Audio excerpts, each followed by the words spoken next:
Hello दोस्तों, welcome to transition classes. तो friends, आशा રાખું છું તમે બધા મજામાં હશો, મસ્ત હશો। તો આજના દિવસમાં લેવાયેલ પેપર, બરાબર, જેટકોનું આજે જે પેપર લેવાયેલું હતું વિદ્યુત સહાયક ઇલેક્ટ્રિકલ અસિસ્ટન્ટનું, એનું આપણે પેપર સોલ્યુશન કરવાનું છે। એક્ઝામ ડેટ એટલે આજની 5/4/2026ના રોજ એક્ઝામ લેવાયેલી છે, બરાબર। તો વન બાય વન આપણે જોતા જઈએ। સૌથી પહેલાં તો જો તમે પીજી, ડીજી, યુજી, એમજી કોઈ પણ વિદ્યુત સહાયક ઇલેક્ટ્રિકલ અસિસ્ટન્ટની તૈયારી કરતા હો તો ખાસ તમે ટ્રાન્ઝિશન ક્લાસીસ એપ્લિકેશન તમે ડાઉનલોડ કરી શકો છો, ઓકે। એ ઉપરાંત આપણા ફેસબુક, ટ્વિટર, ઇન્સ્ટાગ્રામ, યુટ્યુબ અને લિંકઇન બધી જ જગ્યાએ આપણી ટ્રાન્ઝિશન ક્લાસીસના આપણા પેજ અને ચેનલ છે, બરાબર। તો ત્યાંથી તમે ફોલો કરી શકો છો। આપણું વોટ્સઅપ ગ્રુપમાં જોડાવા માટે તમે આ નંબર ઉપર મને મેસેજ કરશો તો હું તમને લિંક મોકલી દઈશ, વોટ્સઅપ ગ્રુપમાં એડ કરી દઈશ, ઓકે। @ટ્રાન્ઝિશન ક્લાસીસથી પણ કોઈ પણ માધ્યમથી તમે જોડાઈ શકો છો, બરાબર। વન બાય વન હવે આપણે ક્વેશ્ચન જોતા જઈએ। સૌથી પહેલા નંબરનો ક્વેશ્ચન છે, બરાબર। તમને એમ કહી છે કે કાર્ય સ્થળ પર પીપીઈનો મુખ્ય હેતુ શું છે? પીપીઈનો મતલબ શું છે? પર્સનલ પ્રોટેક્ટિવ ઇક્વિપમેન્ટ, જે આપણા પ્રોટેક્શન માટે ઉપયોગ થાય છે, બરાબર। તો આપણો સાચો આન્સર શું થઈ જશે? કામદારોની ઈજાથી સુરક્ષા આપવા માટે આપણે પીપીઈ, પર્સનલ પ્રોટેક્ટિવ ઇક્વિપમેન્ટ, જેમ કે હેલ્મેટ છે, ચશ્મા છે, બરાબર, ત્યાર પછી એર પ્લગ છે, હેન્ડ ગ્લવ્સ છે, બૂટ છે, સેફટી શૂઝ છે, રિફ્લેક્ટર જેકેટ છે, તો આ બધું છે એ પીપીઈની અંદર આવી જાય છે, બરાબર, પર્સનલ પ્રોટેક્ટિવ ઇક્વિપમેન્ટની અંદર। તો કે ભાઈ આપણને કામદારોને ઈજાથી સુરક્ષા આપવા માટે આપણે પીપીઈનો ઉપયોગ કરીએ છીએ। બીજા નંબરનો ક્વેશ્ચન જોઈએ, નીચેનામાંથી કયું સેમિકન્ડક્ટર છે? તો કે જો સેમિકન્ડક્ટર મટીરિયલની વાત કરી છે તો આપણો અહીંયા સાચો આન્સર થઈ જશે સિલિકોન, બરાબર। સિલિકોન જે છે એ સેમિકન્ડક્ટર મટીરિયલ છે, ઓપ્શન નંબર સી આપણો સાચો આન્સર થશે। જ્યારે બાકી કોપર છે, એલ્યુમિનિયમ છે, લોખંડ છે, એ બધા કન્ડક્ટિંગ વાહક મટીરિયલ છે। સેમિકન્ડક્ટર એટલે એને આપણે સામાન્ય ભાષામાં અર્ધવાહક કહીએ છીએ, અર્ધવાહક, બરાબર। તો આ એક વસ્તુ તમારે ખાસ ધ્યાન દેવાની છે જેથી તમને વાંધો ના આવે। ઓપ્શન નંબર સી આપણો સાચો આન્સર થશે। પછી ઇન્સ્યુલેટરનો મુખ્ય હેતુ શું છે? ક્વેશ્ચન નંબર 3, કરંટને વધારવો, કરંટનો વહન કરવો, કરંટનો પ્રવાહ રોકવો કે ડી વોલ્ટેજનો વધારવો? તો સાચો આન્સર થઈ જશે ઓપ્શન નંબર સી આપણો સાચો આન્સર થશે, કરંટના પ્રવાહને રોકવો। ઇન્સ્યુલેટર એટલે કે જેને આપણે અવાહક કહીએ છીએ, અવાહક મટીરિયલ, બરાબર, લાકડું, પીવીસી, માઇકા, અવાહક મટીરિયલ જે કરંટનો વહનનો વિરોધ કરે છે, કરંટના પ્રવાહનો રોકવાનું કાર્ય કરે છે। ઓપ્શન નંબર સી આપણો સાચો આન્સર થશે। પછી ચોથો ક્વેશ્ચન જોઈએ, લાઇન ટેસ્ટરનો ઉપયોગ શા માટે થાય છે? તો કે જો રેઝિસ્ટન્સ માપવા માટે, વોલ્ટેજની હાજરી તપાસવા માટે, કરંટ માપવા માટે કે પાવર માપવા માટે? સાચો આન્સર થશે ઓપ્શન નંબર બી, વોલ્ટેજની હાજરી તપાસવા માટે આપણે લાઇન ટેસ્ટરનો ઉપયોગ કરીએ છીએ, બરાબર। વોલ્ટેજની હાજરી તપાસવા માટે લાઇન ટેસ્ટરનો ઉપયોગ કરીએ છીએ। ત્યાર પછી જોઈએ ક્વેશ્ચન નંબર 5, બરાબર। જો સોલ્ડરિંગમાં કઈ એલોય એટલે કે મિશ્ર ધાતુનો ઉપયોગ થાય છે? તો સોલ્ડરિંગની કોપર, એલ્યુમિનિયમ, ટીન, સીસુ, લોખંડ, કાર્બન કે ચાંદી, સોનું, બરાબર। તો અહીંયા આપણો સાચો આન્સર થઈ જશે ઓપ્શન નંબર બી, ટીન અને સીસુ, બરાબર। એટલે લીડ અને ટીન એ આપણે કહી શકાય છે, તો ટીન અને સીસુનો ઉપયોગ થાય છે। ઓપ્શન નંબર બી આપણો સાચો આન્સર થશે, બરાબર। ત્યાર પછી છઠ્ઠો નંબરનો ક્વેશ્ચન, ઓહમનો નિયમ શું દર્શાવે છે? એકદમ ઈઝી ક્વેશ્ચન છે, ઓપ્શન નંબર એ આપણો સાચો આન્સર થઈ જશે, V = IR। આ આપણો ઓહમનો નિયમ છે, બેઝિક વસ્તુ, ઓપ્શન નંબર એ આપણો સાચો આન્સર થઈ જશે, બરાબર। પછી ક્વેશ્ચન નંબર 7, 3 પિન પ્લગમાં સૌથી લાંબી પિન કઈ હોય છે? સૌથી લાંબી પિન તો આપણે બધાને ખબર છે અર્થ પિન હોય છે, બરાબર, એ સૌથી લાંબી પિન હોય છે। ઓપ્શન નંબર સી આપણો સાચો આન્સર થશે, બરાબર। 3 પિન પ્લગ હોય તો એમાં સૌથી લાંબી પિન તમે જો, અને સૌથી મોટી પિન એ જ હોય છે અર્થની, બરાબર। એરિયા વધારે હોય છે જેને લીધે શું થાય છે તો કે કરંટ એમાં ઇઝીલીથી પસાર થઈ શકે છે, બરાબર। ઓપ્શન નંબર સી સાચો આન્સર થશે। ત્યાર પછી 8મો ક્વેશ્ચન, ડ્રાય સેલમાં કઈ ઉર્જાનું રૂપાંતર વિદ્યુત ઉર્જામાં થાય છે? તો કે ડ્રાય સેલ હોય, બેટરી આપણને ખબર છે, રાસાયણિક ઉર્જાનું વિદ્યુત ઉર્જામાં રૂપાંતર થાય છે। ઓપ્શન નંબર બી આપણો સાચો આન્સર થશે, રાસાયણિકથી વિદ્યુત ઉર્જામાં રૂપાંતર થાય છે, બરાબર।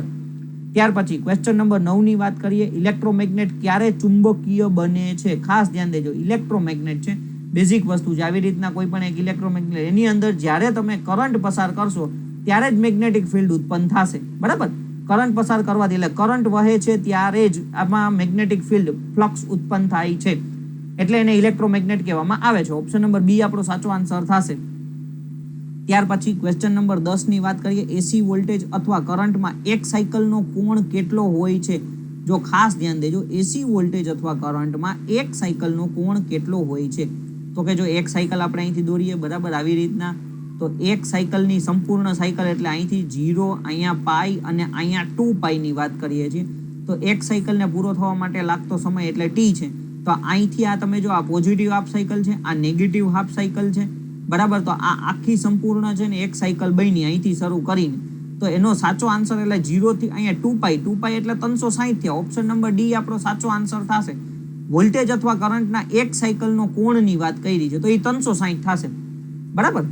0 થી લઈને 360 અહીંથી પછી નવી સાયકલ ચાલુ થાય, બરાબર.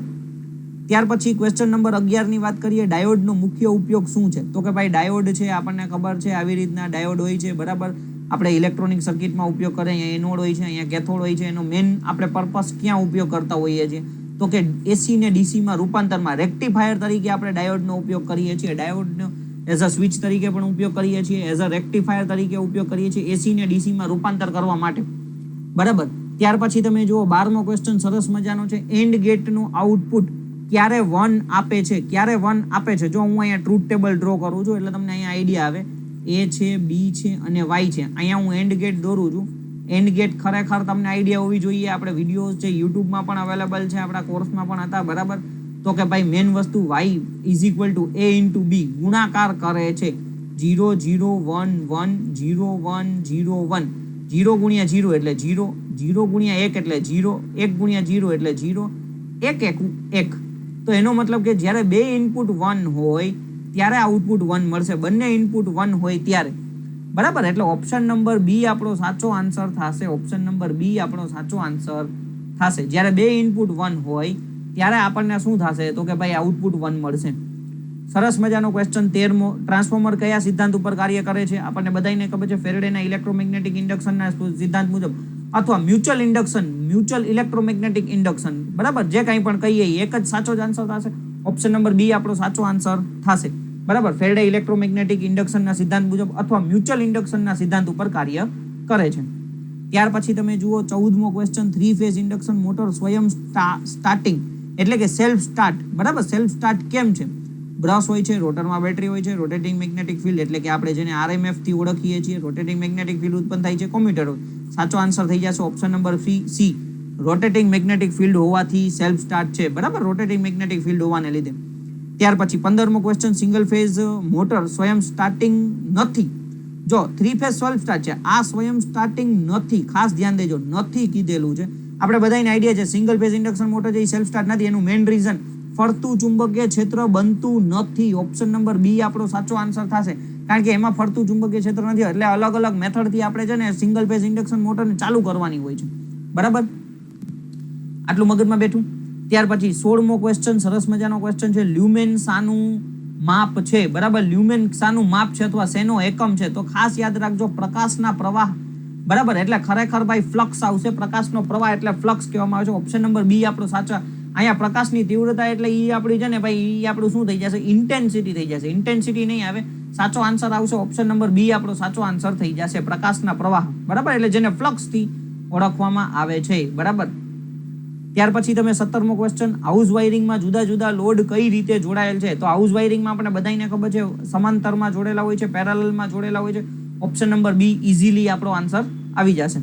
પછી એ મીટર કઈ રીતે જોડાય છે? તો આપણે બધાને ખબર છે એ મીટર છે એ કરંટ માપવા માટે, કરંટ એટલે કે આઈ માપવા માટે હોય છે, માપવા માટે. તો એને હંમેશા સિરીઝમાં જોડવામાં આવે છે. ઓપ્શન નંબર બી આપણો સાચો આન્સર થશે. જો વોલ્ટ મીટર કીધું હોત તો પેરેલલમાં આવત, બરાબર.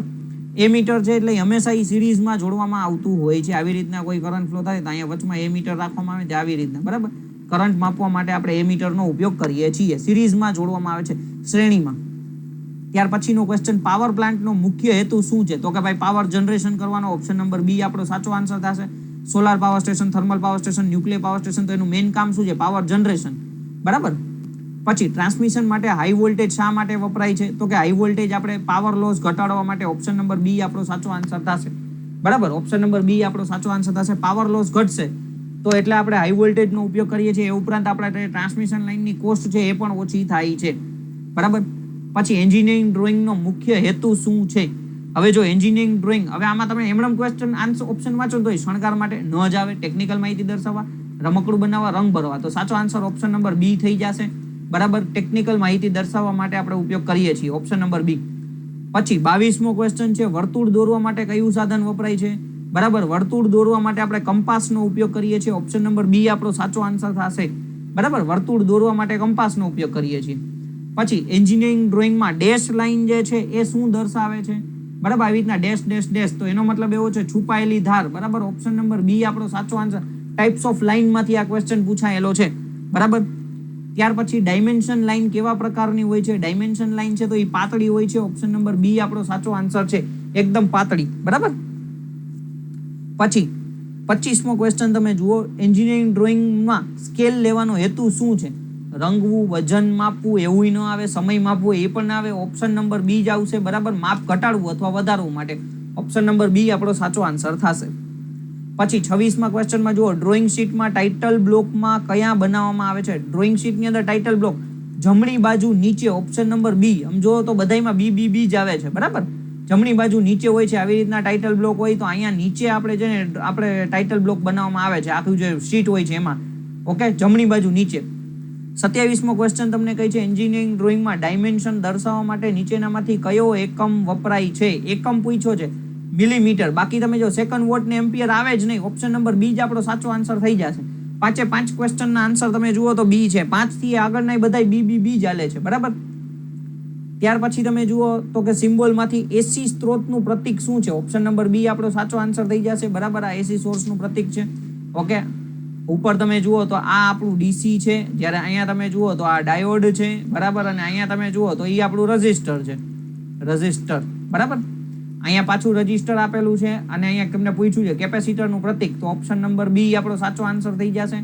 આ આપણું ઇન્ડક્ટર છે ને અહીંયા તો ડાયોડ આપણને આપેલું છે. બરાબર, ત્યાર પછી તમે જુઓ અર્થિંગનું પ્રતીક, તો કે ભાઈ ઓપ્શન નંબર એ આપણો સાચો આન્સર થઈ જશે. અર્થિંગનું પ્રતીક તમને આપી દીધું છે, ઓપ્શન નંબર એ. બરાબર, ત્યાર પછી તમે જુઓ 31મો ક્વેશ્ચન, ઇલેક્ટ્રિકલ વાયરિંગ ડ્રોઈંગમાં ઇલેક્ટ્રિકલ બેલ દર્શાવવા માટે નીચેનામાંથી કયા પ્રતીકનો ઉપયોગ થશે? ઓપ્શન નંબર બી આપણો સાચો આન્સર થઈ જશે, ઇલેક્ટ્રિકલ બેલ. બરાબર, પછી ટ્રાન્સફોર્મરની કોરમાં લેમિનેશન શા માટે કરવામાં આવે છે? તો કે ભાઈ ટ્રાન્સફોર્મરની કોરમાં લેમિનેશન આપણને બધાને ખબર છે, એડી કરંટ લોસ ઘટાડવા માટે આપણે લેમિનેશનનો ઉપયોગ કરીએ છીએ. હિસ્ટેરિસિસ લોસ ઘટાડવા માટે આપણે સિલિકોન સ્ટીલ, ડાયનેમો સ્ટીલનો ઉપયોગ કરીએ છીએ. ઓપ્શન નંબર બી સાચો આન્સર થશે, અને આમાંય પાતળા લેમિનેશનનો ઉપયોગ કરવામાં આવે છે. બરાબર, ઓપ્શન નંબર બી સાચો આન્સર થશે. ત્યાર પછી સ્ટાર્ટરનો ઉપયોગ શું છે? વોલ્ટેજ વધારવા, મોટર શરૂ કરવા, પાવર માપવા માટે, કે પ્રકાશ વધારવા ઘટાડવા? ઓપ્શન નંબર બી આપણો સાચો આન્સર થશે. મોટરને સ્ટાર્ટ કરવા માટે આપણે સ્ટાર્ટરનો ઉપયોગ, ખરેખર જોવા જાય ને તો કે ભાઈ સ્ટાર્ટિંગ કરંટ, જે સ્ટાર્ટિંગ કરંટ છે, બરાબર, સ્ટાર્ટિંગ કરંટ છે એને લિમિટ કરવા માટે આપણે બરાબર સ્ટાર્ટરનો ઉપયોગ કરીએ છીએ. પણ અહીંયા એવું કંઈ આપ્યું નથી, એટલે આપણે ભાઈ મેઇન મોટરને શરૂ કરવા માટે જ આપણે સ્ટાર્ટર, જોકે શરૂ કરવા માટે જ ઉપયોગ કરીએ છીએ, પણ મેઇન પર્પસ છે સ્ટાર્ટિંગ કરંટને લિમિટ કરવા માટે. અને બીજા નંબરનું કે આપણને છે ને ઓવરલોડ પ્રોટેક્શન મળે છે. બરાબર, ઓવરલોડ પ્રોટેક્શન માટે OLR, ઓવરલોડ રિલે એની અંદર હોય છે. રિલે કઈ રીતે કાર્ય કરે છે? તો રિલે છે એ ઇલેક્ટ્રોમેગ્નેટિક તરીકે વર્ક કરે છે. ઓપ્શન નંબર બી, ઇલેક્ટ્રોમેગ્નેટિક સિદ્ધાંત મુજબ કાર્ય કરે છે. ઓપ્શન નંબર બી આપણો સાચો આન્સર થશે. ત્યાર પછીનું 35મો ક્વેશ્ચન, સમાંતર પેરેલલ વાયરિંગનો લાભ શું છે? તો કે એક લોડ બંધ થાય તો બધું બંધ થાય, ન આવે. સ્વતંત્ર નિયંત્રણ, ઓછો ખર્ચ, કે વધારે ખર્ચ? તો સાચો આન્સર ઓપ્શન નંબર બી થઈ જશે, સ્વતંત્ર નિયંત્રણ માટે આપણે પેરેલલ વાયરિંગ, આપણા ઘરની અંદર સ્ટ્રીટ લાઇટ બધું જે છે એ બધું કેવી રીતના હોય છે? તો કે પેરેલલમાં કનેક્ટ કરેલું હોય છે, જેને લીધે સ્વતંત્ર નિયંત્રણ થઈ શકે છે. જે વસ્તુ ચાલુ કરવી હોય એ જ ચાલુ કરવાની. ઇલેક્ટ્રિકલ ઇસ્ત્રીમાં ઇલેક્ટ્રિક કરંટની કઈ અસર કાર્ય કરે છે? કઈ અસર? બરાબર, મેગ્નેટિક, હીટિંગ, કેમિકલ, કે લાઇટ? તો સાચો આન્સર થઈ જશે ઓપ્શન નંબર બી, હીટિંગ ઇફેક્ટનું કાર્ય કરે છે. ઇલેક્ટ્રિકલ ઇસ્ત્રીમાં ઇલેક્ટ્રિક કરંટની હીટિંગ ઇફેક્ટ કાર્ય કરે છે. બરાબર, ઇસ્ત્રી, કપડાં આપણે ઇસ્ત્રી કરવા માટે, આયરન પ્રેસ કરવા માટે. થર્મલ પાવર પ્લાન્ટમાં મુખ્ય ઈંધણ શું છે? મુખ્ય ફ્યુલ. બરાબર, ઈંધણ એટલે કે ફ્યુલ. બરાબર, તો એમાં આપણી પાસે આવી જશે કોલસો. ઓપ્શન નંબર બી આપણો સાચો આન્સર થશે. કોલસો છે એ થર્મલ પાવર સ્ટેશનમાં મુખ્ય ઈંધણ તરીકે કાર્ય કરે છે. કોલસાનું દહન કરવામાં આવે છે, એમાંથી પાણીની વરાળ સ્ટીમમાં રૂપાંતર થાય છે, અને એનાથી પાવર પ્લાન્ટ છે એ ફેરવવામાં આવે છે, ચલાવવામાં આવે છે. ટ્રાન્સમિશન લાઇનમાં વાહક તરીકે કઈ ધાતુ વપરાય છે? બરાબર, વાહક તરીકે તો કે ભાઈ અહીંયા ખબર જ છે, ઓપ્શન નંબર બી આવી જશે, એલ્યુમિનિયમનો ઉપયોગ થાય છે. ખરેખર આમ જોવા જાય તો વધારે આપણે ACSR કંડક્ટરનો ઉપયોગ કરીએ છીએ. ACSR અહીંયા અત્યારે એલ્યુમિનિયમ છે એટલે આપણે એલ્યુમિનિયમ પ્રાયોરિટી ઉપર રાખશું. બરાબર, પછી 39મો question, single phase distribution voltage સામાન્ય રીતે કેટલા હોય છે? સિંગલ ફેઝ ડિસ્ટ્રીબ્યુશન વોલ્ટેજ સામાન્ય રીતે 230 વોલ્ટ હોય છે. ઓપ્શન નંબર બી સાચો આન્સર થશે. બરાબર. ત્યાર પછી મોટરની નિયમિત જાળવણી શા માટે જરૂરી છે? દેખાવ માટે, કાર્યક્ષમતા વધારવા, વજન વધારવા કે ખર્ચ વધારવા માટે? સાચો answer option number B. Normal option વાંચો તો ખબર પડી જાય કે ભાઈ એફિશિયન્સી વધારવા માટે આપણે મોટરની જાળવણીની જરૂર પડે છે. ત્યાર પછી તમે જુઓ, હવે ઇંગ્લિશનો ક્વેશ્ચન છે, સરસ મજાનો છે. હી ખાલી જગ્યા પ્લેઇંગ ક્રિકેટ. તો જો બેઝિક વસ્તુ છે, સિંગલ વસ્તુ જ આવશે. બરાબર. He is playing cricket. Normal એ આપણો સાચો આન્સર થઈ જશે. He is playing cricket. બરાબર. સિંગલ એક જ વ્યક્તિ છે, તે ક્રિકેટ રમી રહ્યો છે. ઓકે. પછી અહીંયા તમને કીધું છે choose the correct synonyms. Synonyms એટલે કે ભાઈ આપણો જો ભાઈ ખાસ દેજો, સમાનાર્થી કીધું છે, વિરુદ્ધાર્થી નથી કીધું. બરાબર. એન્ટોનિમ્સ કીધું હોય તો આપણી પાસે શું થઈ જશે? તો કે ન્યા આપણને એમ થાય કે ભાઈ આપણે સિનોનિમ્સ એટલે કે સમાનાર્થી. ખાસ યાદ રહેજો, સમાનાર્થી. અહીંયા આપ્યું છે હેપી, તો અહીંયા આવી જશે ગ્લેડ. બરાબર. હેપી તો ગ્લેડ આવી જશે. સેડ છે, જો તમને એન્ટોનિમ્સ કીધું હોત તો છે ને આમાં આવી જાત આપણી પાસે સેડ, પણ અહીંયા સાચો આન્સર ઓપ્શન નંબર સી થઈ જશે. બરાબર. એંગ્રી નો આવે, ક્રાય નો આવે, સેડ નો આવે. બરાબર. ગ્લેડ છે, આઈ am happy, I am glad. આવું તમે સાંભળેલું હોય ઘણી વખત, I am glad, I am happy. બરાબર. ક્વેશ્ચન નંબર 43, કમ્પ્યુટરમાં સીપીયુ નો અર્થ central processing unit. Option number A જ આપણો સાચો આન્સર થઈ જશે. બરાબર. બાકીમાં પાવર પ્રિન્ટ ને પાવર આવે છે એટલે આ એકય ન જ આવે. Central processing unit. ઈમેલ મોકલવા માટે શું જરૂરી છે? તો કે internet connection. Option number A આપણો સાચો આન્સર થઈ જશે. ઈમેલ મોકલવા માટે ઇન્ટરનેટ કનેક્શન હોવું જરૂરી છે. ઓપ્શન નંબર એ. ત્યાર પછીનો ક્વેશ્ચન 45મો, અસરકારક સંવાદ, વાતચીત કરવા માટે શું જરૂરી છે? માત્ર બોલવું ન આવે, ગુસ્સે થવું એ પણ ન આવે, ધ્યાનથી સાંભળવું આવે છે, અવગણવું ન આવે. ઓપ્શન નંબર બી આપણો સાચો આન્સર થશે. બરાબર. બોડી લેંગ્વેજ શું દર્શાવે છે? લખાણ, બોલી, સંગીત કે હાવભાવ? તો ઓપ્શન નંબર સી આપણો સાચો આન્સર છે. આપણા હાવભાવ દર્શાવે છે. બરાબર. બોડી લેંગ્વેજ જે છે એ આપણા હાવભાવ દર્શાવે છે. પછી 47મો ક્વેશ્ચન, ઉત્પાદકતા વધારવા માટે શું જરૂરી છે? સમયનો બગાડ, આયોજન, મોડું આવવું, કામ ટાળવું? તો કે ભાઈ સાચો આન્સર ઓપ્શન નંબર બી થશે, આયોજન. બરાબર. સમય ઉત્પાદકતા વધારવા માટે આયોજનની જરૂરી છે. પ્લાનિંગ, આયોજન એટલે એનો મતલબ કે ભાઈ પ્લાનિંગની જરૂર છે. બરાબર. કોઈ પણ કાર્યમાં સફળતા મેળવવા માટે શું જરૂરી છે? મોસ્ટ આઈમ્પી વસ્તુ, કાર્ય પ્રત્યે સમર્પણ હોવું જોઈએ, શિસ્ત હોવી જોઈએ, સખત મહેનત હોવી જોઈએ. તો સાચો આન્સર આવશે ઉપરના તમામ. Option number D. આપણે કોઈ પણ કાર્યની અંદર સફળતા મેળવી છે તો કાર્ય પ્રત્યે સમર્પણ હોવું જોઈએ, શિસ્ત હોવી જોઈએ, સખત મહેનત કરતા રહેવું જોઈએ. ત્યાર પછી સેફટી ગ્લવ્સ, જો ખાસ યાદ રાખજો, સેફટી ગ્લવ્સ શા માટે પહેરવામાં આવે છે? તો કે ભાઈ દેખાવ માટે, ગરમી વધારવા, ઝડપ વધારવા, હાથની સુરક્ષા? તો ઓપ્શન નંબર બી, હાથની સુરક્ષા માટે આપણે સેફટી ગ્લવ્સ, હાથના મોજાનો ઉપયોગ કરીએ છીએ. સ્વચ્છતા શા માટે જરૂરી છે? તો કે ભાઈ બેઝિક વસ્તુ છે. ઓપ્શન નંબર એ જ આપણો સાચો આન્સર આવી જશે. 4 ઓપ્શન તમે વાંચો. બીમારી રોકવા માટે, સમય બગાડવા, ખર્ચ વધારવા, અવાજ વધારવા માટે કાંઈ નથી. બીમારીથી રોકવા માટે સ્વચ્છતા જરૂરી છે. પછી 51મો ક્વેશ્ચન, રિસાયકલનો અર્થ શું છે? તો કે રિસાયકલનો અર્થ છે ફરી ઉપયોગમાં લેવું. બરાબર. ઓપ્શન નંબર બી. રિસાયકલ એટલે એનો મતલબ કે ફરી ઉપયોગમાં લેવું. કચરો ફેંકવો ન આવે, સળગાવવું ન આવે, દફનાવવું ન આવે. ઓપ્શન નંબર બી સાચો આન્સર થશે, ફરી ઉપયોગમાં લેવું. આપણે કોમ્પ્યુટરમાં કોઈ પણ ફાઇલ ડિલીટ કરીએ તો એ રિસાયકલ બિનમાં વહી જાય છે. 30 કે 40 અમુક એના દિવસો નક્કી કરેલા હોય, દિવસો સુધી એની અંદર સ્ટોર થયેલી હોય છે, પછી આપોઆપ ડિલીટ થઈ જાય છે. બરાબર. પછી ઈએસઆઈ નો હેતુ શું છે? જો ઈએસઆઈ જે છે, બરાબર, ઈ શેના માટે છે? તો કે ભાઈ તમે જોબે લાગશો તો એમાં તમારા ઈએસઆઈ, તમારા સેલરીમાંથી ઈએસઆઈ ના અમુક પૈસા કટ થશે. ઈ શેના માટે? તો કે આરોગ્ય સુરક્ષા માટે. Option number B. જે તે દિવસે તમે બીમાર પડો છો, કોઈ મોટી બીમારી કે XYZ આવે તો એનો ઈ જે ઈએસઆઈ માંથી તમને પૈસા મળી શકે છે, અથવા ઈએસઆઈ વાળી હોસ્પિટલ હોય તો તમારું ફ્રીમાં ચેકઅપ થઈ જતું હોય છે. બરાબર. એટલે ઈએસઆઈ ના પૈસા કપાતા હોય છે. ત્યાર પછી ક્વેશ્ચન નંબર 53, લઘુત્તમ વેતન કાયદો શું નિર્ધારિત કરે છે? લઘુત્તમ વેતન, જો લઘુત્તમ વેતન કાયદો, તો એનો મતલબ કે ન્યૂનતમ મિનિમમ વેતન, મિનિમમ વેજ દર્શાવે છે કે આટલો પગાર તો મિનિમમ હોવો જ જોઈએ. બી. ઓપ્શન નંબર બી, ન્યૂનતમ વેતન આપણો સાચો આન્સર થશે. બરાબર. ત્યાર પછી તમે જુઓ 54મો ક્વેશ્ચન તમને આપેલો છે, ગુણવત્તા સુધારવા માટે PDCA ચક્રમાં P નો મતલબ શું છે? પ્લાન, પાવર, પ્રિન્ટ કે પ્રોસેસ? તો જો સાચો આન્સર થઈ જશે આપણો પહેલા નંબરનો ઓપ્શન એ થઈ જશે, પ્લાન. P એટલે છે ને પ્લાન થશે. બરાબર. D એટલે એનો મતલબ ડુ થશે. C એટલે ચેક થશે. બરાબર, અને એ એનો મતલબ એક્ટ થશે, બરાબર. Plan, do, check, act. Act એટલે કોઈ પણ કાર્ય કરું પહેલા પ્લાન કરો, પછી એના ઉપર કામ કરો, પછી ચેક કરો ને પછી એક્ટ કરો, બરાબર. એટલે ઓપ્શન PDCA, એમાં P નો મતલબ શું થઈ જશે? પ્લાન થશે. પછી સરસ મજાનો ક્વેશ્ચન જે છે 55મો ક્વેશ્ચન, પરેટો પ્રિન્સિપલ. પરેટો પ્રિન્સિપલ, આને હું સૌથી મારા જીવનમાં ઉપયોગ કરું છું, બરાબર. 80-20 પ્રિન્સિપલ કહેવામાં આવે છે. ઓપ્શન નંબર બી આપણો સાચો આન્સર થશે. 80-20 પ્રિન્સિપલ. 20% એવા કામ કરો, 20% એવા કામ કરો કે જેનાથી 80% રિઝલ્ટ મળે છે, બરાબર. એને પરેટો પ્રિન્સિપલ 80-20 રૂલ કહેવામાં આવે છે. આ મારી પાસે એક બુકે છે, મેં બુકે વાંચેલી છે, બરાબર, આના ઉપર. પછી ફિલિંગ ધ બ્લેન્ક આપેલું છે, એટલે ખાલી જગ્યા છે. સી હેઝ ખાલી જગ્યા અમ્બ્રેલા. જો અહીંયા તમને એ એન ધ આર્ટિકલમાંથી ક્વેશ્ચન પૂછેલે, સી હેઝ એન અમ્બ્રેલા, સામાન્ય વસ્તુ છે, એન આવી જશે. ઓપ્શન નંબર બી આપણો સાચો આન્સર થશે. અમ્બ્રેલા છે, અમ્બ્રેલા, બરાબર. ત્યાર પછી MS એક્સેલ નીચેનામાંથી મુખ્યત્વે શાના માટે વપરાય છે? તો કે હિસાબ અને ડેટા માટે. ઓપ્શન નંબર બી સાચો આન્સર છે. ફોર્મલ કોમ્યુનિકેશન ક્યાં થાય છે? તો કે ભાઈ ઓપ્શન નંબર એ આપણો સાચો આન્સર થઈ જશે. ઓફિસમાં આપણે ફોર્મલ કોમ્યુનિકેશનનો ઉપયોગ કરીએ છીએ.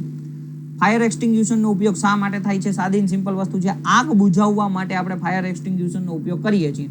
ઓપ્શન નંબર એ. નીચેનામાંથી કયું સૌથી વધુ વપરાતી ઓપરેટિંગ સિસ્ટમ છે? ખાસ યાદ રાખજો, ઓપરેટિંગ સિસ્ટમ છે. હવે આ HP, સેમસંગ, MS ઓફિસ નથી. ઓપરેટિંગ સિસ્ટમ વિન્ડોઝ છે. ઓપ્શન નંબર ડી આપણો સાચો આન્સર થશે, બરાબર. વિન્ડોઝ સૌથી વધારે વપરાતી OS છે, ઓપરેટિંગ સિસ્ટમ. ત્યાર પછી વર્ગમૂળમાં 144, બરાબર. તો કે ભાઈ એનો એટલે કેટલું થાય? વર્ગમૂળમાં 144 એટલે 12. 12 નો વર્ગ કરો એટલે 144 થાય, અને વર્ગમૂળમાં 144 કરો એટલે 12 આપણો આન્સર આવે. ઓપ્શન નંબર સી આપણો સાચો આન્સર છે, બરાબર. ત્યાર પછી તમે જુઓ તો કે અહીંયા આપણે તમને આપેલું છે 3/4. તો 3/4 એટલે કેટલા? 3/4 એને ગુણ્યા તમારે 100 કરી દેવાના. 25 ચોક 100 એટલે અહીંયા 25 થઈ ગયા. 25 તેરી 75 એટલે અહીંયા 25 ગુણ્યા 3 એટલે એનો મતલબ 75% થાય. ઓપ્શન નંબર સી આપણો સાચો આન્સર થશે, બરાબર. ત્યાર પછી તમે જુઓ, એક વર્ગખંડમાં છોકરા અને છોકરીઓની સંખ્યાનો ગુણોત્તર 3:2 છે. છોકરીઓની સંખ્યા 18 હોય તો છોકરાઓની સંખ્યા કેટલી? હવે જો અહીંયા 63મો દાખલો ગણું છું. સાદી ને સિમ્પલ વસ્તુ છે. અહીંયા આપણે હું છોકરા લખી દઉં છું, બરાબર, છોકરા, અને અહીંયા હું લખું છું છોકરી, બરાબર. એટલે અહીંયા 3:2. તમને એમ કીધું છે છોકરીઓની સંખ્યા કેટલી છે? 18 છે. તો છોકરી બરાબર તમને અહીંયા 18 કહી દીધી. તમને ગુણોત્તર પ્રમાણમાં એટલું બેઝિક વસ્તુ આપણને આવડતી હશે કે ભાઈ અહીંયા હું આવી રીતના 3x લખાય અને અહીંયા 2x લખાય, બરાબર. તો 2x એટલે છોકરીઓ બરાબર તો તમને 18 આપેલા છે, તો x અહીંથી મળી જાય. x બરાબર 18/2. તો એનો મતલબ શું થઈ ગયું? 2 × 2 2 × 9 18 એટલે અહીંયા 9 થઈ ગયા. તો અહીંયા તમે જોઈ શકો છો x બરાબર તમને 9 મળે છે. તો એનો મતલબ કે 9 દુ ને 18 એટલે છોકરીઓ તો છે. તમને એમ કીધું છે છોકરાઓની સંખ્યા કેટલી છે? તો છોકરાઓની સંખ્યા માટે તમારે શું કરવાનું છે? 3x એટલે એનો મતલબ કે 3 કૌંસની અંદર 9, 9 તેરીને 27, બરાબર. ઓપ્શન નંબર બી તમારો સાચો આન્સર થશે. 27 છોકરા છે ક્લાસની અંદર, બરાબર. ક્લાસની અંદર કેટલા છોકરા છે? તો કે ભાઈ 27 છોકરાઓ છે. ત્યાર પછી ક્વેશ્ચન નંબર 64 અહીંયા આપણે સોલ્વ કરીએ. 20 કિલો સફરજનની કિંમત 1500 રૂપિયા છે, તો 4 કિલો સફરજનની કિંમત શું છે? સાદી સિમ્પલ વસ્તુ છે. અહીંયા ત્રિરાશિ મૂકો. 20 કિલો સફરજન છે, અહીંયા કિલો લખીએ, બરાબર. અહીંયા આપણી પાસે શું છે? રૂપિયા છે. તો 20 કિલો સફરજનના 1500 રૂપિયા. તો 4 કિલો સફરજનના કેટલા? ત્રિરાશિ એટલે 4 × 1500 અને એના છેદમાં 20. આ 1 મીંડું ગયું, 1 મીંડું ગયું, 2 × 2 2 દુ 4 એટલે 150 × 2 15 દુ ને 30 અને મીંડું વધારાનું 300 રૂપિયા. ઓપ્શન નંબર બી આપણો સાચો આન્સર થશે. 300 રૂપિયા આપણો સાચો આન્સર થશે. ઓપ્શન નંબર બી, બરાબર. સિમ્પલ દાખલા છે, કાંઈ અઘરા છે નહીં. ત્યાર પછી તમે જુઓ શકો છો, અરે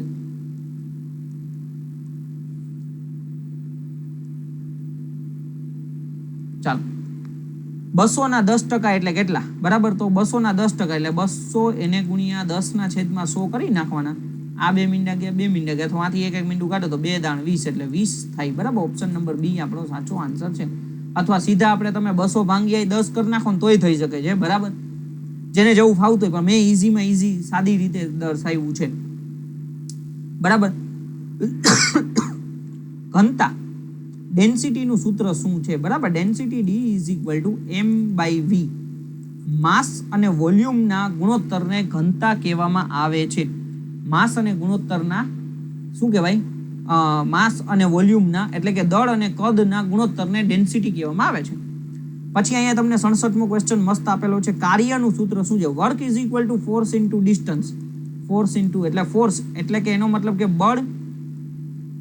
બળ એને ગુણ્યા અંતર. બરાબર, અંતર. ઓપ્શન નંબર એ આપણો સાચો આન્સર થશે. બરાબર. ત્યાર પછી ડીસી સર્કિટમાં પાવરની ગણતરી કરવા માટેનું સૂત્ર. જો ડીસી સર્કિટમાં પાવરની ગણતરી કરવા માટેનું સૂત્ર power is equal to Vi. Option number D આપણો સાચો આન્સર થશે. પણ જો અહીંયા વર્ક અપોન ટાઈમે આપેલું છે એ પણ ઓપ્શન હોઈ શકે છે. બરાબર, પણ આપણે ડીસી સર્કિટ વાત કરી છે તો જનરલી આપણે એવું કરશું કે ડીસી સર્કિટમાં આપણે કરંટની ફ્લો થાય તો એટલે power is equal to work Vi થઈ જશે. ઓપ્શન નંબર ડી ને વધારે પ્રાયોરિટી આપી શકે છે. બની શકે કદાચ આન્સર કીમાં બી પણ આપે. ઓકે. ત્યાર પછી 100 વોટના એક એવા 2 લેમ્પ કેટલા કલાક સુધી ચાલુ રહે તો 1 યુનિટ વીજળી વપરાશે. હવે 1 કલાક એટલે 100 વોટના 2 લેમ્પ એટલે 100 ગુણ્યા 2 એટલે ખરેખર 200 વોટ થયા. હવે એ 5 કલાક ચાલુ રહી તો એનો મતલબ 5 કલાક તો એનો મતલબ 1000 બરાબર 1000 વોટ એટલે કે એનો મતલબ કે 1 યુનિટ વીજળી બળે. ઓપ્શન નંબર બી આપણો સાચો આન્સર થશે. બરાબર, સાદી સિમ્પલ. 200 ગુણ્યા 5 1000 થઈ ગયા. 5 દૂ 10 સિમ્પલ. 1 યુનિટ 5 કલાક સુધી હાલશે એટલે 1 યુનિટ વીજળી બારશે. પછી જેની બાજુનું માપ એ હોય તે ચોરસનું ક્ષેત્રફળ. જો ચોરસ એટલે એનો મતલબ કે બધી બાજુનું માપ અહીંયા એ જ છે તો ચોરસનું ક્ષેત્રફળ છે ને a² થઈ જાય. ઓપ્શન નંબર એ આપણો સાચો આન્સર થઈ જશે. સાદી સિમ્પલ વસ્તુ છે. ચોરસના ક્ષેત્રફળનું સૂત્ર જ છે a². બરાબર. પછી નીચેનામાંથી તાપમાન માપવા માટે કયો એકમ વપરાતો નથી? ખાસ ધ્યાન દેજો, નથી વપરાતો. સેન્ટીગ્રેડ વપરાય છે, કેલ્વિન વપરાય છે, ફેરનહીટ વપરાય છે, જૂલ નથી વપરાતો. ઓપ્શન નંબર સી આપણો સાચો આન્સર થશે. નથી વપરાતો હોય. બરાબર, સી. જૂલ છે એ આપણે તાપમાન માપવા માટે નથી વાપરતા. કેપેસિટરના કેપેસિટન્સ દર્શાવવા માટે નીચેનામાંથી કયો એકમ વપરાય છે? જો કેપેસિટરનું કેપેસિટન્સ કીધેલું છે, જો કેપેસિટન્સ કીધેલું છે એટલે ફેરાડે આવશે. ઓપ્શન નંબર ડી આપણો સાચો આન્સર થશે. બરાબર, ઓપ્શન નંબર ડી આપણો સાચો આન્સર થશે. ફેરાડે છે એ કેપેસિટન્સનો એકમ છે. કેપેસિટિવ રિએક્ટન્સ કીધું હોત તો ઓહમ આવે. બરાબર. હેનરી છે એ આપણને ખબર છે ઇન્ડક્ટન્સનો એકમ છે ને એમ્પિયર છે એ કરંટનો એકમ છે. મલ્ટીમીટર શું માપી શકે છે? વોલ્ટેજ માપે છે, કરંટ માપે છે, રેઝિસ્ટન્સ તો ઉપરના તમામ. ઓપ્શન નંબર ડી આપણો સાચો આન્સર છે. ત્યાર પછી તમને સરસ મજાનો ક્વેશ્ચન. 6 ઓહમના 3 એવા અવરોધ એકબીજાથી સમાંતર જોડેલા છે તો સમતુલ્ય અવરોધ કેટલો થશે? જો આવી રીતના 1 2 અને 3 બરાબર, અહીંયા 6 ઓહમ ને 6 ઓહમ તો સમતુલ્ય અવરોધ જો સિરીઝ નહીં સમાંતરમાં જોડેલા છે તો એનો મતલબ આપણે છે ને R/N કોન્સેપ્ટ સીધો લગાડી દઈએ. 6/છેદમાં કેટલા રજીસ્ટર છે? 3 રજીસ્ટન્સ છે તો એનો મતલબ કે 2 ઓહમ આન્સર થશે. ઓપ્શન નંબર બી આપણો સાચો આન્સર થશે. અને જો તમને આવી રીતના ન આવડે તો તમારે છે ને ભાઈ તમારે શું કરવું પડે? પહેલા આ 2 ને સોલ્વ કરો. બરાબર, એટલે અહીંયા 6 ગુણ્યા 6 એના છેદમાં 6 વત્તા 6 એટલે 6 ગુણ્યા 6 ના છેદમાં 12 થઈ ગયા. 6 × 6 6 દુ 12 અને 2 તેરી 6 એટલે 3 થઈ ગયા. હવે સર્કિટ આપણી આવી બની ગઈ. બરાબર, અહીંયા તમે જોઈ શકો છો આ 3 આવી જશે, અહીંયા 6 આવી જશે. હવે આ બેયને સોલ્વ કરો એટલે અહીંયા 6 ગુણ્યા 3 એના છેદમાં 6 વત્તા 3 એટલે અહીંયા 6 ગુણ્યા 3 એમણમ રાખશું અને 6 વત્તા 3 એટલે 9. 3 × 3 3 તેરી 9 અને 3 દુ 6. છેલ્લે જવાબ તો 2 જ આવ્યો. બરાબર, મારા વિડીયો જોયા હોય તો તમને આ કોન્સેપ્ટ આઈડિયા હશે જ કે ડાયરેક્ટ R/N કોન્સેપ્ટ લાગુ પડે જ્યારે રજીસ્ટરની વેલ્યુ સરખી હોય તો સીધું. માનો કે આવા તમને એમ કીધું હોય કે 6 ઓહમના 6 રજીસ્ટન્સ તો 6 ભાગ્યા 6 1 ઓહમ આપણો આન્સર આવત. બરાબર, એટલે અહીંયા ઓપ્શન નંબર બી આપણો સાચો આન્સર થશે. બે રીતે મેં તમને સમજાવી દીધું. બરાબર. નીચેનામાંથી કયો લોડ શક્તિ ગુણાંક એટલે કે પાવર ફેક્ટર જે છે એ 1 રહેશે? જો કેપેસિટર બેંક ન આવે, ઇસ્ત્રી આવશે, સીલિંગ ફેન નહીં આવે કારણ કે એનો પાવર ફેક્ટર ઓછો હોય છે, લેગિંગમાં હોય છે. 3 ફેઝ ઇન્ડક્શન મોટર એ લેગિંગમાં હોય છે. એટલે ઇસ્ત્રી એક જ એક એવી વસ્તુ છે જે રજિસ્ટિવ લોડ, બરાબર, ખાસ ધ્યાન દેજો, રજિસ્ટિવ લોડમાં ગણતરીમાં આવે છે એટલે આપણે ઇસ્ત્રીને આન્સર લઈ શકીએ છીએ. ઓપ્શન નંબર બી સાચો આન્સર થશે. ત્યાર પછી ફર્સ્ટ ક્લાસ લીવરમાં, બરાબર, એટલે કે લીવરમાં ફલ્ક્રમ ક્યાં હોય છે? ફર્સ્ટ ક્લાસ લીવરમાં ફલ્ક્રમ છે તો એ વચ્ચે હોય છે. ઓપ્શન નંબર એ આપણો સાચો આન્સર થશે. બરાબર. પછી અહીંયા તમને એમ કીધું છે x બરાબર 25 છે તો x² બરાબર 25 છે તો x બરાબર કેટલા? જો x² બરાબર 25 તમને આપેલું છે તો x બરાબર છે ને વર્ગમૂળમાં 25 થઈ જાય. આ વર્ગ છે સામેની બાજુ જાય તો વર્ગમૂળ થઈ જાય. તો ખરેખર આન્સર +5 આવશે. કેટલાય લોકો ખાલી 5 કર્યું હોય તો ખોટું. સાચો આન્સર ઓપ્શન નંબર સી આવશે, +5. બરાબર, 25 નું વર્ગમૂળ 5 થાય છે. નીચેનામાંથી કયો પદાર્થ ઇન્સ્યુલેટર તરીકે વપરાય છે? ઇન્સ્યુલેટર તરીકે તો કે ભાઈ એલ્યુમિનિયમ ન આવે, લોખંડ ન આવે, ચાંદી ન આવે, પીવીસી. ઓપ્શન નંબર ડી આપણો સાચો આન્સર થશે. ચુંબકીય ફ્લક્સનો એકમ શું છે? ભાઈ વેબર. ઓપ્શન નંબર એ આપણો સાચો આન્સર થઈ જશે. બરાબર, ચુંબકીય ફ્લક્સનો એકમ વેબર થશે. ત્યાર પછી ડાયનેમોની શોધ કોણે કરી છે? ડાયનેમો. બરાબર, તો કે ભાઈ આપણી પાસે ખબર જ છે Michael Faraday. Faraday's law of electromagnetic induction, generator ને આન તેન બધું શોધ જ એને કરી છે. ઓપ્શન નંબર સી આપણો સાચો આન્સર થાય છે, માઇકલ ફેરાડે, જેના નિયમ ભણીને આપણે જનરેટર ને બધું ભણીએ છીએ. પછી 81મો ક્વેશ્ચન, વીજ ઝાટકો લાગે તો સૌપ્રથમ શું કરવું? સીધું સ્પર્શ કરવું, સપ્લાય બંધ કરવી, પાણી નાખવું, દોડવું. ભાઈ ઓપ્શન નંબર બી આપણો સાચો આન્સર થશે, સપ્લાય બંધ કરી દેવી. બરાબર. પછી વાયર સ્ટ્રીપ કરવા માટે કયું સાધન વપરાય છે? તો કે વાયર સ્ટ્રીપરનો ઉપયોગ થાય છે. ઓપ્શન નંબર બી આપણો સાચો આન્સર થાય. સિમ્પલ ને સાદું વસ્તુ છે. પછી રેઝિસ્ટન્સ, અવરોધ, રેઝિસ્ટન્સનો એકમ શું છે? તો ઓપ્શન નંબર સી આપણો સાચો આન્સર થઈ જશે. ઓપ્શન નંબર સી ઓહમ છે. બરાબર, રેઝિસ્ટન્સનો એકમ ઓહમ છે. બરાબર, આ એનો સિમ્બોલ છે, આ રજિસ્ટરનો સિમ્બોલ છે, આર છે, આ ઓહમનો છે. બરાબર, ઓહમ એનું નામ ઓમેગા છે. બરાબર. પછી એસી સર્કિટમાં ઇમ્પિડન્સ કઈ બાબત ઉપર આધારિત છે? તો કે ઇમ્પિડન્સ છે એ રેઝિસ્ટન્સ અને રિએક્ટન્સ ઉપર આધારિત છે. Option number B. આપણે આવું ટ્રાયેંગલ હોય છે ને, અહીંયા આર હોય છે, અહીંયા એક્સ હોય છે, અહીંયા ઝેડ હોય છે. ઝેડ બરાબર વર્ગમૂળની અંદર આર નો વર્ગ વત્તા એક્સ નો વર્ગ, આ પાયથાગોરસનો નિયમ. બરાબર, તો રેઝિસ્ટન્સ અને રિએક્ટન્સ ઉપર આધારિત હોય છે. બેટરીની ઉર્જાને સંગ્રહ કરવાની ક્ષમતાનો એકમ શું છે? બેટરીની ઉર્જાને સંગ્રહ કરવાની, જો ઉર્જાને સંગ્રહ, બેટરીમાં આપણને ખબર છે એમ્પિયર અવર હોય છે. બરાબર, ઓપ્શન નંબર ડી આપણો સાચો આન્સર થશે. બેટરીની કેપેસિટી માપવાની આ તે બધું હોય છે, કેવી રીતના હોય છે? એમ્પિયર અવર. બરાબર. એલઈડી લેમ્પનો મુખ્ય લાભ શું છે? જો લાભ પૂછ્યો છે, વધુ ગરમી ન આવે, ઓછું વીજ વપરાશ આવે છે, ઓછું આયુષ્ય નહીં આવે, વધારે કરંટ એ પણ નહીં આવે. ઓપ્શન નંબર બી આપણો સાચો આન્સર થશે. ઓકે. ત્યાર પછી ઇન્ડસ્ટ્રીયલ વાયરિંગમાં કન્ડ્યુટ પાઇપનો ઉપયોગ શા માટે થાય છે? તો કે દેખાવ માટે ન આવે, વાયર સુરક્ષા આવશે, વોલ્ટેજ વધારવા, પાવર વધારવા ન આવે. ઓપ્શન નંબર બી આપણો સાચો આન્સર થશે. વાયરને સુરક્ષા આપવા માટે આપણે કોન્ડ્યુટ વાયરિંગ અથવા કોન્ડ્યુટ પાઇપનો ઉપયોગ કરીએ છીએ. ઇન્ડક્શન મોટરને સ્ટાર્ટ કરવા માટે સ્ટાર ડેલ્ટા સ્ટાર્ટર શા માટે વપરાય છે? સ્ટાર્ટિંગ કરંટ ઘટાડવા માટે. Option number B. અને એમાં ખાસ ધ્યાન દેજો તો કે ભાઈ સ્ટાર્ટિંગની અંદર મોટરને સ્ટારમાં જોડવામાં આવે છે અને રનિંગ હોય ત્યારે મોટર છે એ ડેલ્ટામાં હોય છે. ખાસ ધ્યાન રાખજો. બરાબર, આ તમને આવનારા સમયમાં પણ કામ લાગી શકે છે. સ્ટાર્ટિંગ હોય, મોટર જ્યારે સ્ટાર્ટ કરવાની હોય ત્યારે સ્ટારમાં કનેક્ટ કરવામાં આવે, કારણ કે એમાં ખબર છે VL = √3 Vp, વોલ્ટેજ અલગ હોય. ઓછા વોલ્ટેજ આપીને એને સ્ટાર્ટ કરવામાં આવે છે. પછી રનિંગમાં એને ડેલ્ટા મોડ ઉપર કરી દેવામાં આવે છે. બરાબર, સ્ટાર ડેલ્ટા સ્ટાર્ટર. એમસીબી એટલે મિનિએચર સર્કિટ બ્રેકરનો હેતુ શું છે? ઓવર કરંટથી રક્ષણ આપવા માટે. ઓપ્શન નંબર બી આપણો સાચો આન્સર થશે. 2-વે સ્વિચ ક્યાં ઉપયોગ થાય છે? તો કે બે સ્થળેથી નિયંત્રણ કરવા માટે. ઓપ્શન નંબર બી સાચો આન્સર થશે. મિક્સરમાં કયા પ્રકારની મોટરથી ચાલે છે? મિક્સર કયા પ્રકારની મોટરથી? તો કે universal motor. Option number B આપણો સાચો આન્સર થશે. બરાબર. ત્યાર પછી સ્વિચ યાર્ડમાં સર્કિટને લોડ સાથે ચાલુ બંધ કરવા કયું ઉપકરણ વપરાય છે? જો સ્વિચ યાર્ડમાં સર્કિટને લોડ સાથે ચાલુ બંધ કરવા તો કે સર્કિટ બ્રેકર આવશે. ઓપ્શન નંબર બી આપણો સાચો આન્સર થશે. સીબી થી ઓળખીએ છીએ સર્કિટ બ્રેકર. બરાબર. લાઇટનિંગ એરેસ્ટરનું મુખ્ય કાર્ય શું છે? વીજળીના ઝાટકાથી રક્ષણ આપવાનું કાર્ય કરે છે. Option number C. આપણે મેન આકાશી વીજળી પડે છે તો એનાથી પ્રોટેક્શન આપવાનું કાર્ય લાઇટનિંગ એરેસ્ટર, જેને આપણે શું કરીએ છીએ તો કે એક જ મિનિટ, એલએ થી ઓળખીએ છીએ. બરાબર, જેને આપણે લાઇટનિંગ એરેસ્ટર એટલે કે એલએ થી ઓળખવામાં આવે છે. લાઇટનિંગ એરેસ્ટર મેન વસ્તુ, વીજળી પડે તો એને ડાયરેક્ટ હાઈલી ગ્રાઉન્ડ કરી દેવામાં આવે છે, એટલે આપણા જે કંઈ પણ ઇક્વિપમેન્ટ છે એને પ્રોટેક્શન મળે છે. ત્યાર પછી કરંટ ટ્રાન્સફોર્મરનો ઉપયોગ શા માટે થાય છે? તો કે ભાઈ હાઈ કરંટને માપવા અને યોગ્ય કરંટને લાવવા માટે. બરાબર, મેન વસ્તુ શું છે? કરંટને સ્ટેપ ડાઉન કરવા.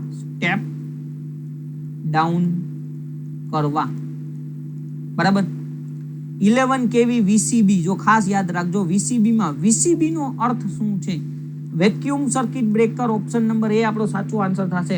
બરાબર, વોલ્ટેજ કંટ્રોલ બોર્ડ નહીં આવે, વેરિયેબલ કરંટ બ્રેકર નહીં, વેક્યુમ કંટ્રોલ બોર્ડ નહીં આવે, વેક્યુમ સર્કિટ બ્રેકર. વીસીબી એટલે વેક્યુમ સર્કિટ બ્રેકર. બરાબર. પછી કંટ્રોલ અને રિલે પેનલનું મુખ્ય કાર્ય શું છે? જો કંટ્રોલ અથવા રિલે પેનલ જે છે, રિલે છે, એનું મેઇન કાર્ય શું છે? ફોલ્ટ શોધીને સર્કિટ બ્રેકરને ટ્રીપ કરવાનું કાર્ય કરે છે. ઓપ્શન નંબર બી, રિલેનું મેઇન કામ છે ફોલ્ટને સેન્સ કરવાનું અને સર્કિટ બ્રેકરને કમાન્ડ આપવાનું ટ્રીપ કરવા માટેનું, બરાબર? એટલે ઓપ્શન નંબર બી આપણો સાચો આન્સર થશે. ત્યાર પછી તમે જુઓ સબસ્ટેશનની બેટરી બેંકનો ઉપયોગ મુખ્યત્વે શા માટે થાય છે? લોડ સપ્લાય માટે, એસી સપ્લાય માટે, ડીસી કંટ્રોલ સપ્લાય માટે, વોલ્ટેજ. તો ઓપ્શન નંબર સી આપણો સાચો આન્સર થશે. ડીસી કંટ્રોલ સપ્લાય માટે, ડીસી કંટ્રોલની સપ્લાય માટે આપણે બેટરી બેંકનો ઉપયોગ કરીએ છીએ સબસ્ટેશનમાં, બરાબર? કારણ કે ઇફ ઇન કેસ સબસ્ટેશનમાં બધી લાઇટ વહી જાય તો કંટ્રોલિંગ માટે આખું કંટ્રોલિંગ ડીસી ઉપર હોય છે, એટલે એના માટે ડીસી આપણે બેટરી બેંકનો ઉપયોગ કરીએ છીએ. કંટ્રોલિંગ ડીસી ઉપરથી હોય છે, નકર તો આખું સબસ્ટેશન બ્લેકઆઉટ થઈ જાય, બરાબર? બેટરી ચાર્જરનું કાર્ય શું છે? તો કે એસીનું ડીસીમાં ફેરવી અને બેટરીને ચાર્જ કરવાનું કાર્ય કરે છે, બેટરી ચાર્જિંગ, બરાબર? ડી, ઓપ્શન નંબર બી આપણો સાચો આન્સર થશે. પછી ટ્રાન્સમિશન લાઇનમાં વપરાતા ઇન્સ્યુલેટરનું મુખ્ય કાર્ય શું છે? તો કે ભાઈ જો કરંટ વધારવો નથી આવતું, કંડક્ટરને સપોર્ટ આપીને ટાવરથી અલગ રાખવું, બાકી વોલ્ટેજ ઘટાડવું, ફ્રીક્વન્સી વધારવું ન આવે. ઓપ્શન નંબર બી સાચો આન્સર થશે, બરાબર? કંડક્ટરને સપોર્ટ આપીને ટાવરથી અલગ રાખવાનું કાર્ય કરે છે. ટ્રાન્સમિશન લાઇનમાં સેગ શું છે? તો કે કંડક્ટરની ઢીલાસ અને ઝૂલવું. આ તમે જોઈ શકો છો. આ ભાઈ અહીંથી બીજી બોલપેનથી તમને ડાયાગ્રામ દોરીને સમજાવું, બરાબર? જો આવી રીતના આમ આ આપણો જમીન લેવલ છે, બરાબર? અહીંથી તમે જોઈ શકો છો આ પોલ છે, બરાબર? બે પોલ વચ્ચેના ડિસ્ટન્સને આપણે સ્પાન કહીએ છીએ અને અહીંથી આવી રીતના હોય છે, બરાબર? તો આ ટોપ પોઈન્ટથી લઈને આ લોએસ્ટ પોઈન્ટ સુધીના જે ડિસ્ટન્સ છે આને આપણે સેગ કહીએ છીએ, જોડો. સામાન્ય ભાષામાં ગુજરાતીમાં એને જોડો કહેવામાં આવે છે. તો કે એનો મતલબ કંડક્ટરની ઢીલાસ, જોડવું, કંડક્ટરની આપણી ટેન્સાઇલ સ્ટ્રેન્થ ઓછી આપણે શું થાય એને લીધે બટકી ન જાય, બરાબર? એના ઉપર વધારે ટેન્શન ન આવે એના માટે આપણે સેગ રાખવામાં આવે છે, બરાબર? એટલે ઓપ્શન નંબર બી આપણો સાચો આન્સર થશે. ડન. અહીંયા તમારા 100 ક્વેશ્ચન પૂરા થાય છે. ઓકે ફ્રેન્ડ્સ, કંઈ પણ ક્વેશ્ચનમાં તમને એમ લાગે કોઈ ભૂલ હોય તો તમે કમેન્ટ કરી શકો છો. મને એવું લાગે મેં મારા જે નોલેજ છે એ પ્રમાણે આન્સર આપ્યા છે. બની શકે કોઈ ભૂલ થઈ ગઈ હોય, માણસ માત્ર ભૂલને પાત્ર, તો તમે કમેન્ટ કરજો, હું પિન કમેન્ટ કરી દઈશ એટલે આઈડિયા આવે ને. જેટલા પણ વિદ્યાર્થી મિત્રોએ વિડીયો જોયો ખાસ લાઇક કરે, શેર કરે, બરાબર? અને કમેન્ટ એક વખત વાંચી લઈ કે જે કાંઈ ક્વેશ્ચન ભૂલ હોય, કદાચ રહી ગઈ હોય તો તમને ત્યાંથી ખબર પડી જાય. Thank you for watching this video. Like, share and subscribe transient classes. Okay friends.